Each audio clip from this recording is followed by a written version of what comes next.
There are a lot of anime out there, and I mean a lot of fucking anime. But that's not all, because there are dozens more being released every single season. With this much competition and a backlog of thousands of shows no further than a couple of clicks away, it takes a lot to stand out and eventually make it to the top. Question: have you ever heard of the show called JoJo's Bizarre Adventure? Okay, dumb question.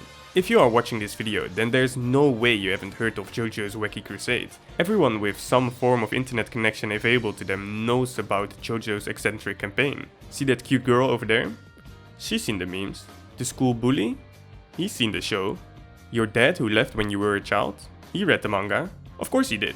Running away and neglecting your child is a classic JoJo reference. And yet, in terms of people who watched it, it's only ranked number 78. Get this. There are 77 different anime more popular than JoJo's Bizarre Adventure. So when I tell you that one of them is a fucking cooking show of all things, you should instantly understand the magnitude of an achievement like this. To stand out in a medium known for people beating the shit out of each other with nothing more than a little salt and pepper, that's special. You know what's even more special? How a well-received, ongoing show with more than 1 million people watching it somehow managed to fade into nothingness. No one watches it, no one talks about it, no one even mentions it.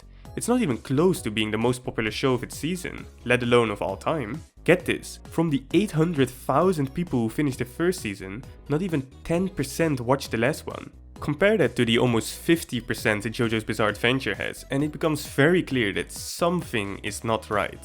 So, how did it manage to rise the ranks so quickly? How is it possible that a cooking show easily passed established shows like JoJo's, Haruhi or Dragon Ball Z? But most importantly, where did it go wrong?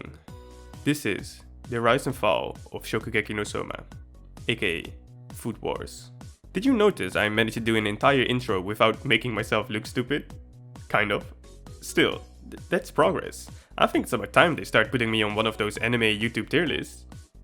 There we go. So, what is Food Wars? Food Wars is a classic shonen anime following the classic shonen formula, full of battles, rivalries and tournaments, following in the footsteps of other shonen series like Naruto, One Piece or Dragon Ball. The difference between Food Wars and other shonen is that instead of people beating the shit out of each other, the entire series is structured around cook-offs. Like, literally, they hold cooking battles. And if you think that sounds stupid, then you are absolutely correct, but somehow it just works. You see, Food Wars is not the first non-battle anime. There are dozens of popular examples out there. Think sports anime like Haikyuu, or something completely different like Death Note or Code Geass, or even a more recent example like Kaguya-sama Love is War.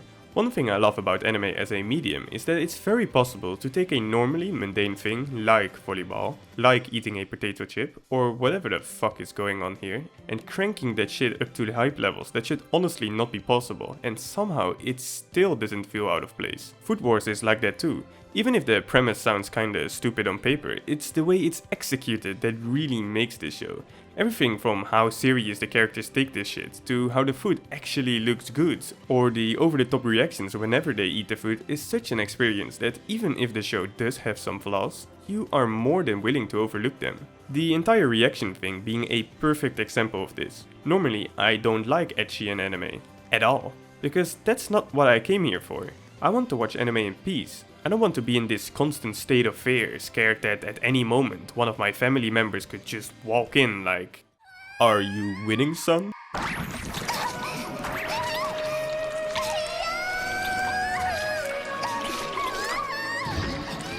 It's not what it looks like. The tentacles are actually a metaphor for the immense flavor coming from the mixture between. However, in this show I don't mind it. I can't really put my finger on it, but somehow it feels normal. Like, this is the only appropriate way to react when eating food like that. I still make sure to close my door properly though. So far I've only had good things to say, and yet we all know how it turned out. So you might be wondering, what changed? What exactly did they do to make everybody lose interest so damn quickly? Okay, so hear me out. Nothing changed. In contrary to popular belief, the reason this show fell off is not because of the lackluster story. The show was well beyond saving long before that happened. Both the Central and the Blue arc were nothing but nails in the coffin. A quick look at the MyAnimeList statistics shows a very telling story. People didn't suddenly all decide to abandon the series because of some underwhelming arc. Instead, as time went on, people gradually lost interest. You see, Food Wars is a show that is solely built upon the gimmick of food battles. So what happens when you fail to meaningfully build upon that concept? What happens when people get used to it over time, or even worse, what happens when they get tired of it? You get a continuous, gradual loss of interest. Not all at once, but everyone at their own pace. The problem with Food Wars is not the decrease in quality, even though that does help. The problem is that once the initial novelty wears off and the honeymoon phase ends, you just sit there thinking like, wait a minute?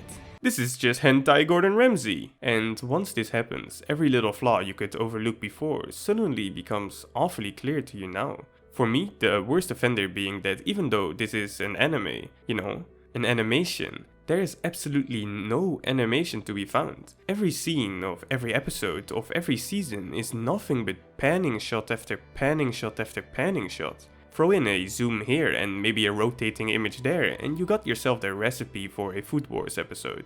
The moment you notice that every single scene in Food Wars is nothing but edited still frames, it becomes awfully clear how little effort is being put into this anime. Get this straight, this is not an animation.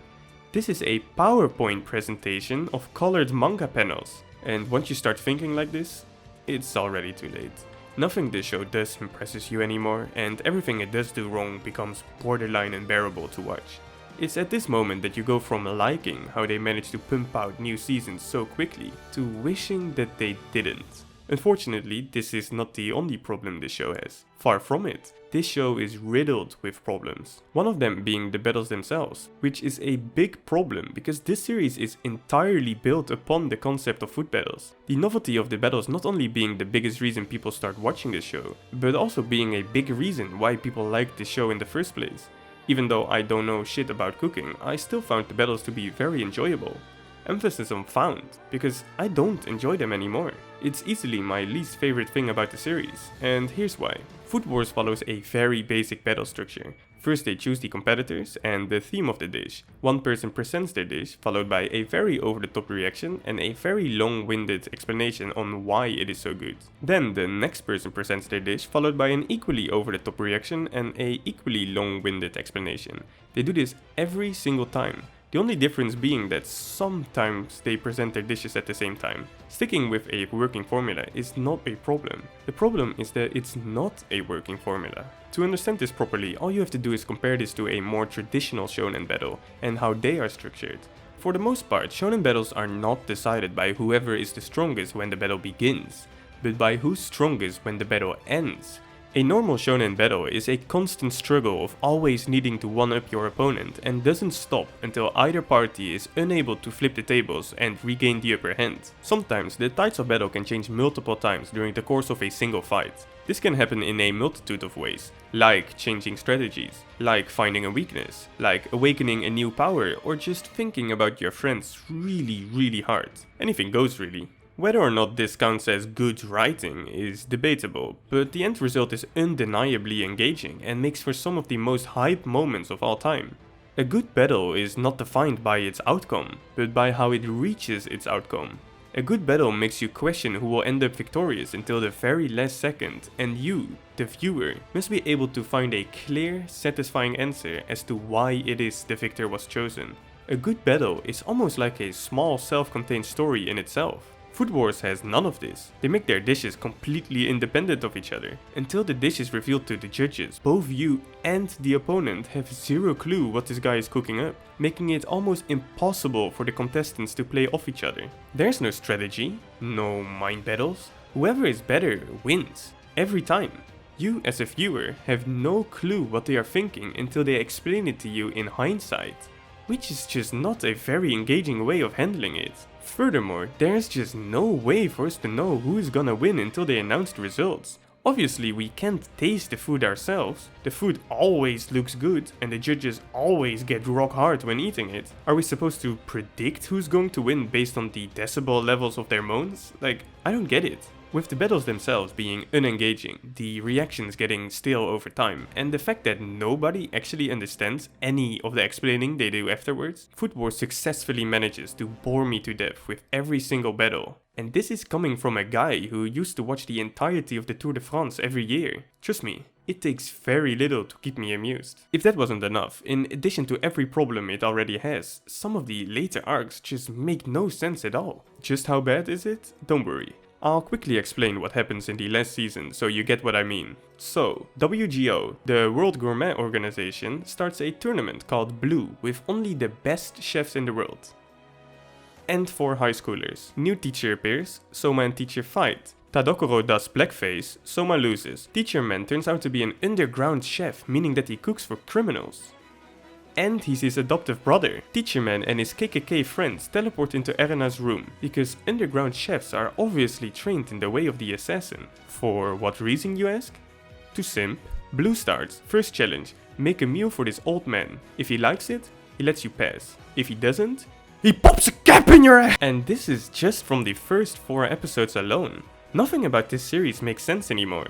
Did I mention that the other students are now crime fighters and that teacher man turns out to be Erina's illegitimate brother? When did we go from people who are good with spices or preparing seafood to people who cook with fucking chainsaws and actual superpowers? When did these 4 get good enough to compete with the best of the world? What's the difference between season 1 Soma and season 5 Soma? They always talk about getting better and working hard, but you never actually see any of it. Was a little bit of confidence really all Tadokoro needed to go from almost dropping out to top 8 in the world? In any other series, they show you their progress and the hard work that goes into getting stronger. Here they say, I got stronger again.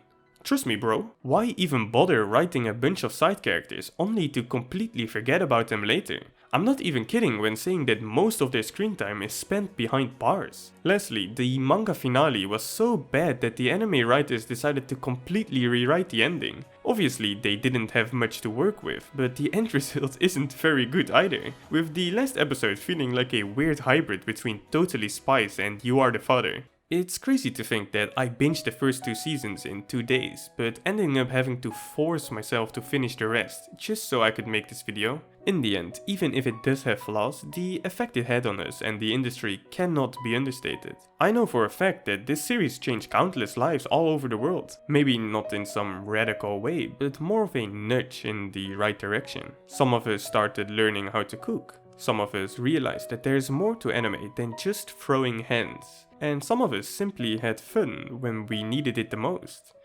And that's all you can really ask for. Sure, it may not have ended the way we wanted it to end, and it may even be lost in the passage of time, but one thing is for certain.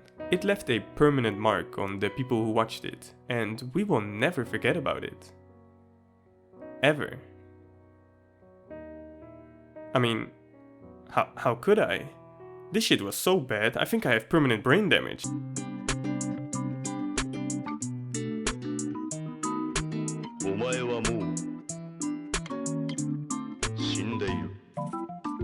Thanks again to Tizzy, the Card Turner and Martijn for supporting me on Patreon this month. If you want to support me in my artistic endeavors, click the link in the description. Now! Or not. That's fine too, I guess.